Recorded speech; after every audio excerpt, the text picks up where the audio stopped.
Welcome back to KFC dating simulator. Oh my god, his teeth. That one's not even out all the way.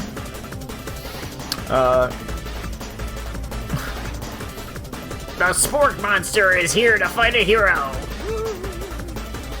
Oh my god. Ooh.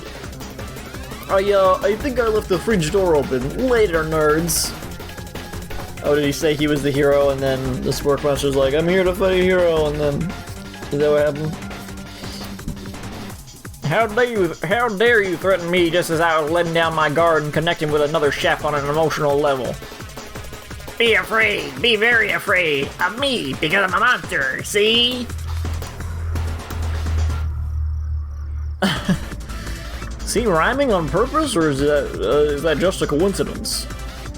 But before you can discuss syntax any further, it's a turn-based fighting sequence. Oh, great. I love those so much. What the hell is he made out of? What will you do? I mean, attack. You decide to go on the attack. Which attack will you use? Yeah, any attack. They're all the same. All right, Coco Love, yeah. Did the box just move a little bit? Coco Love does 1 damage. It just got real. That attack really upsets Spork Monster. Spork Monster goes on the attack. They spit hot gravy at you. You take 1 damage. Attack. Try to go on the attack. It worked last time, right? Cook with Love does 1 damage. Spork Monster won't forget this. Spork Monster is really feeling threatened by your attack. Spork Monster focuses their mashed mind and draws in energy from Mother Earth itself. They grow larger and more intimidating. How will you respond? They look the same.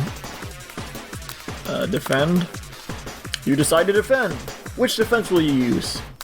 Trepidation. I hope this is the only scene in the game that's like this. I really don't. It seems like it's being like extra tedious on purpose.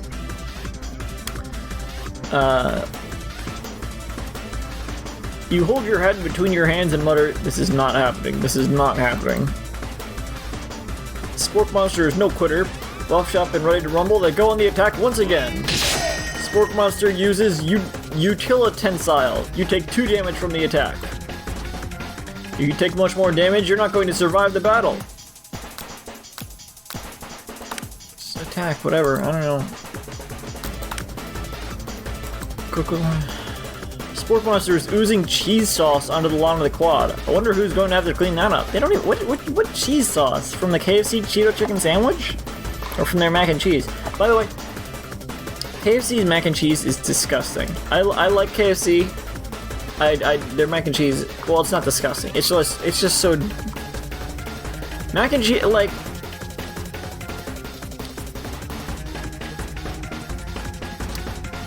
It's mac and cheese. It should be good, but it's not. It's like, it's watery. I don't know. It's not good. There's this new mac and cheese bowl with like popcorn chicken in it. I want to try it, but it's just, the mac and cheese isn't good, so I know it won't be good. Feeling vulnerable, Spork Monster prepares for its ultimate attack. Rounded Edge. Vile villain, your reign of terror stops here. Colonel Sanders summons the energy of 1,000 chickens. Holy fuck. Hey, Pot Pie! Pot Pie Power Pinch! Pot Pie Power Pinch does 10 damage. Spork Monster is defeated. You saved me! What the fuck? An injured Spork Monster spews steam into the night.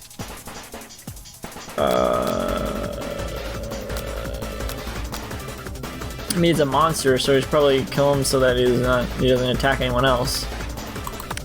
Finish him. No student will ever walk into the quad in fear again. This monster messed with the wrong chef.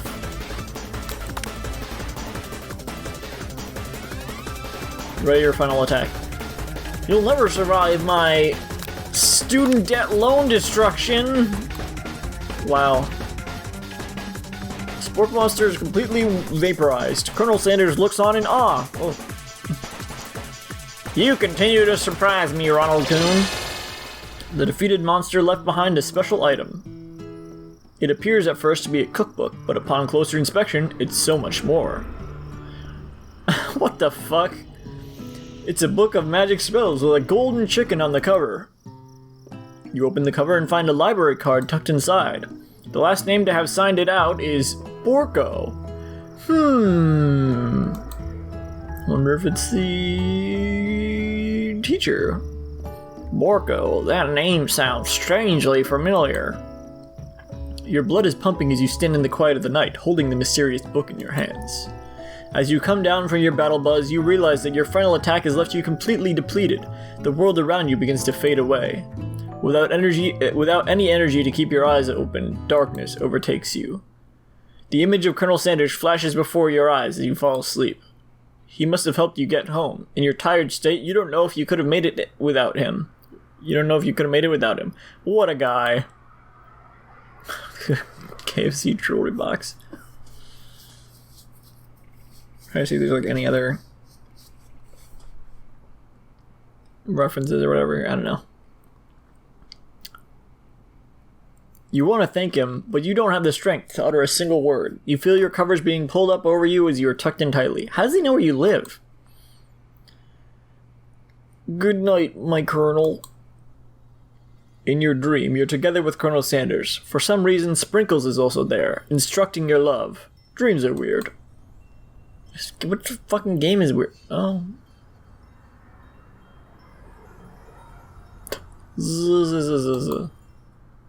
You awake on day 2 and attempt to process the wild visions you had.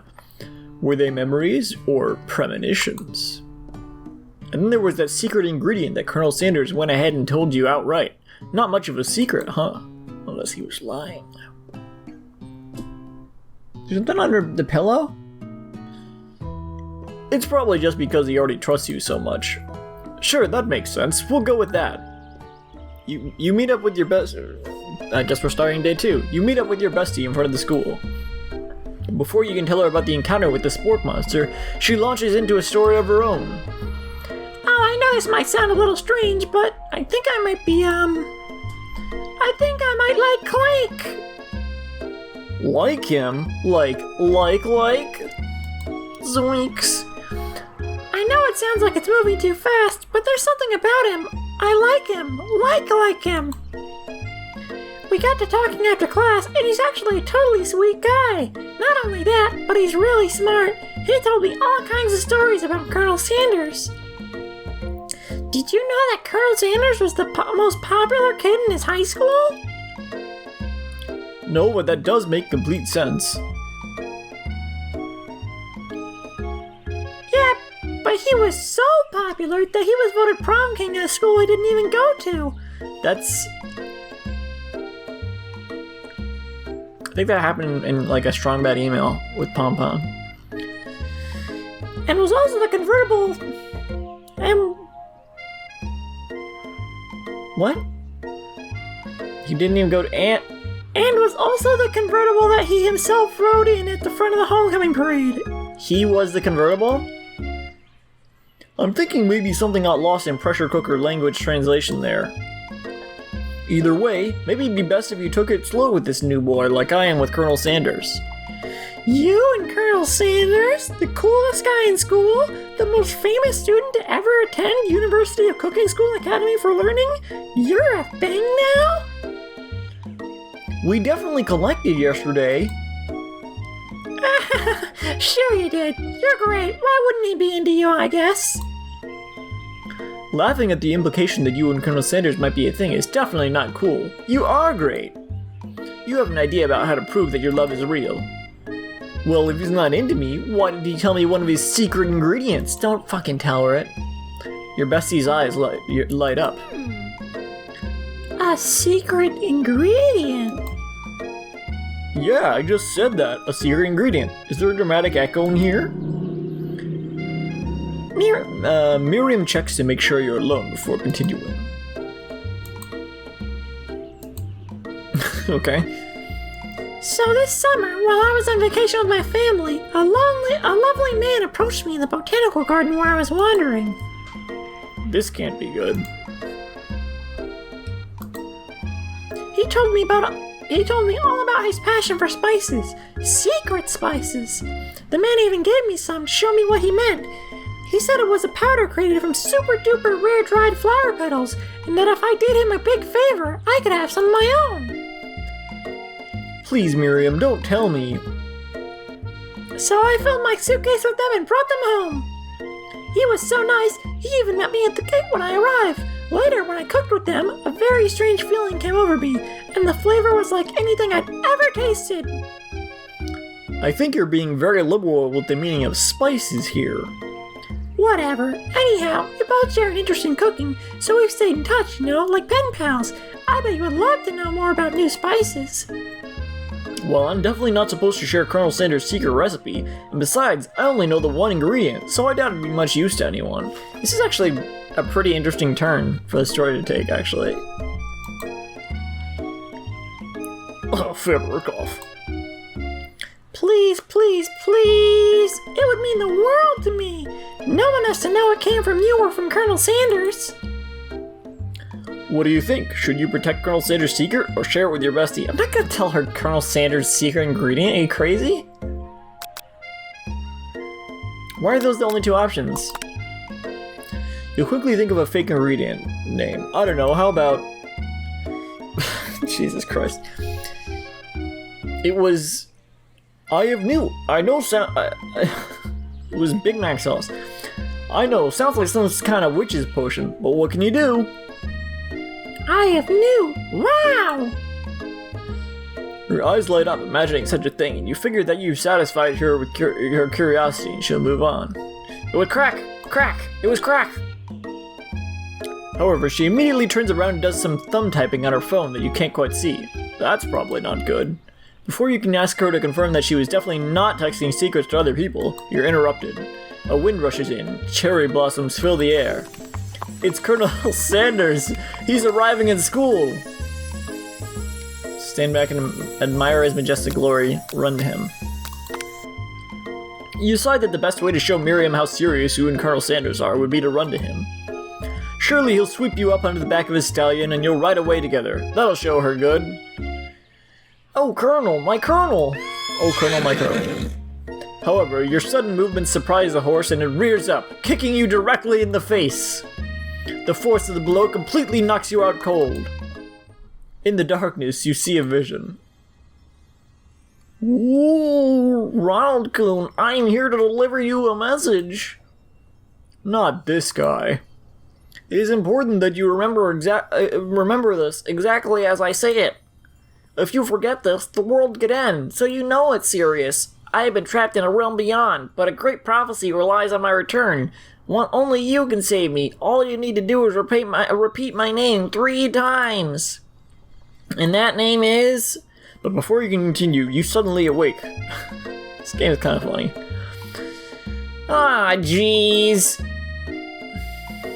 Another later alligator reference. Not really. You awake to find Colonel Sanders tending to you. You awake to find Colonel Sanders tending to you. You wake to find Bernie Sanders burning you alive. He roused you back to life with a satchel of secret spices, or is that just his natural seasoned musk? Both. I told you made the chicken taste like himself. Compliment the craftsmanship of his horse's shoes, leaning for... I didn't think so. I think that's a little fast. Maybe you shouldn't be riding a horse to school, and maybe you shouldn't be running up to animals you don't know. It's hard to say who is in the wrong here. But one thing is for sure, that Colonel Sanders is pretty dreamy. That horse has beautiful shoes. I could really feel how smooth and sturdy they were when they were pressing into my face. That's nice to hear. No one truly appreciates good craftsmanship anymore.